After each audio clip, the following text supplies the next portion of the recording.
今日呢個樓盤絕對顛覆你哋嘅認知啊！中山市區第4代住宅啦，119方4房設計，實用去到173方啊！唔係我講錯，亦都唔係你哋聽錯啊！事不宜遲，即時去睇睇。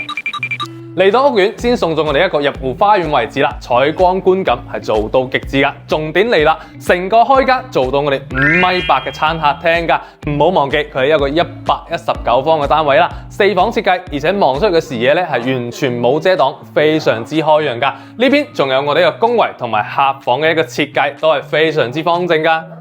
最出彩當然係呢個主人房啦，足足有40個方啊，搭配270度嘅採光面，仲有埋我哋露台位啊，望出去嘅視野都係完全冇遮擋噶。加上我哋洗手間都係成線採光窗啦，所以成間屋將通透做到極致啊。其餘2間客房同樣方方正正，非常好設計啦。而且小區樓下就帶有我哋下沉式會所同埋恆溫泳池噶啦，周邊生活配套都同樣非常成熟啊。樓巴就直接可以翻到我哋香港各地啦，有興趣嘅香港朋友評論區留言第4代，我發詳細資料俾你。